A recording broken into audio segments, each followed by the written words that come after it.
Syarat utama jadi kadrun hanya satu, yaitu bodoh. Cukup jadi bodoh tanpa perlu nalar dan logika, tak usah pakai otak. Syaratnya mudah sekali.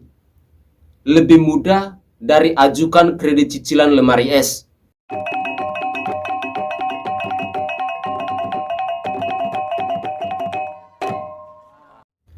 Halo Indonesia, salam NKRI.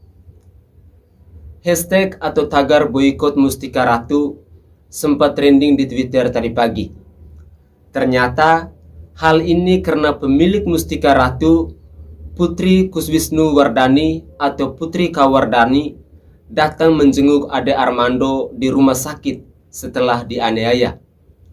Nah, Putri Kawardani selain sebagai pebisnis, dia juga seorang pejabat publik yang saat ini menjabat sebagai anggota Dewan Pertimbangan Presiden atau Vantimpres sejak tahun 2019. Dia adalah anak dari Sudibyo Purbo Hardiningrat dengan pengusaha Muryati Sudibyo.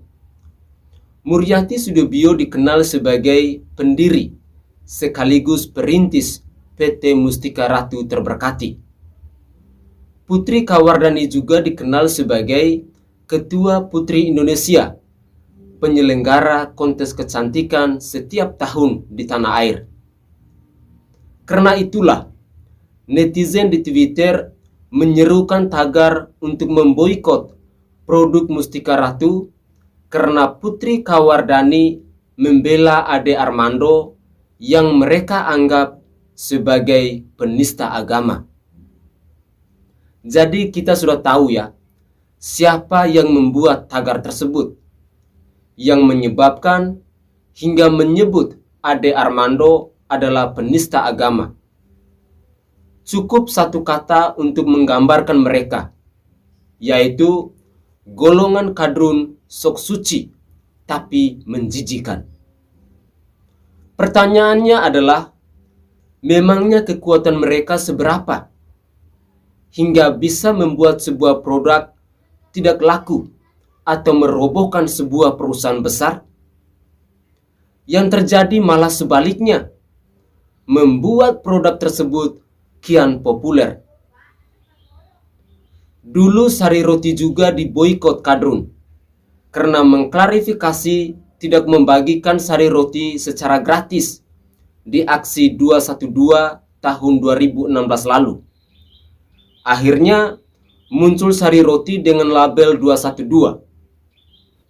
Faktanya adalah sari roti malah melejit omsetnya dari tahun ke tahun, dan sekarang ekspansi ke Filipina dengan membangun pabrik di sana. Dulu juga sempat ada seruan boikot minimarket yang menjamur. Lalu muncullah 212 Mart. Nyatanya 212 Mart terseok-seok. Jangankan berkembang, bisa bertahan pun sudah syukur. Nasibnya seperti orang terkena asma. Napas ngos-ngosan hanya untuk bertahan hidup dan tidak bangkrut. Dulu juga sempat ada boikot Aqua, buntut masalah yang terjadi di Prancis. Lalu muncul produk minuman air mineral dengan merek 212 juga.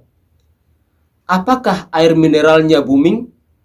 Sama sekali tidak. Katanya ada 7 juta umat, tapi tetap tidak bisa mengangkat popularitas produk yang mereka dukung.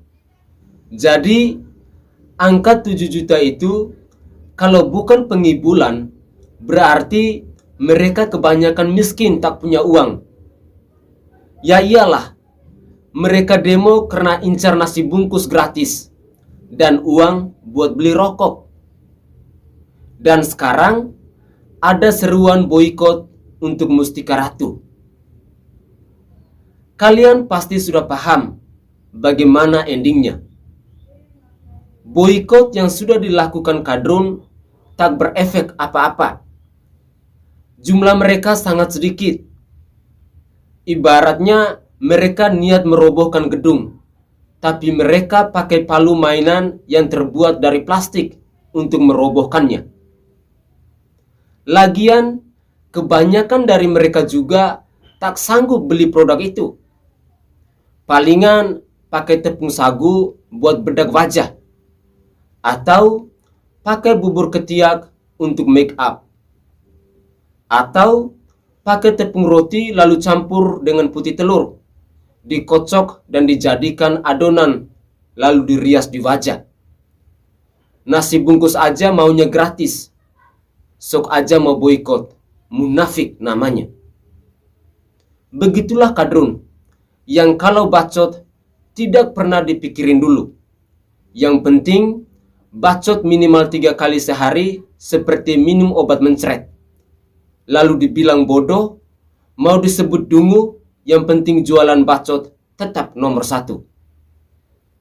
Kalau mereka pintar, pasti paham kalau mereka ajak boikot sesuatu, pasti akan diliput dan diekspos oleh media secara gratis.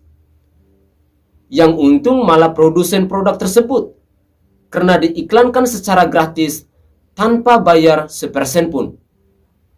Diiklankan oleh kadrun yang tak punya power yang kuat, tapi diliput oleh media secara gratis. Kalau mereka cerdas, harusnya diam saja. Tapi namanya juga kadrun. Syarat utama jadi kadrun hanya satu, yaitu bodoh. Cukup jadi bodoh tanpa perlu nalar dan logika, tak usah pakai otak. Syaratnya mudah sekali. Lebih mudah dari ajukan kredit cicilan lemari es. Mereka itu kalau tidak pakai jurus boikot, mereka akan lakukan cara kekerasan. Jarang pakai otak untuk memenangkan sesuatu. Makanya mereka gampang disetir, dikibuli, bahkan dibego-begoin karena jarang mikir. Komplotan sumbu pendek yang dipancing sedikit saja langsung meletus. Kira-kira kalau Mustika Ratu mau mereka boikot, akan muncul produk tandingan apa? Apakah akan ada produk Mustika 212? Ataukah Mustika Kadrun?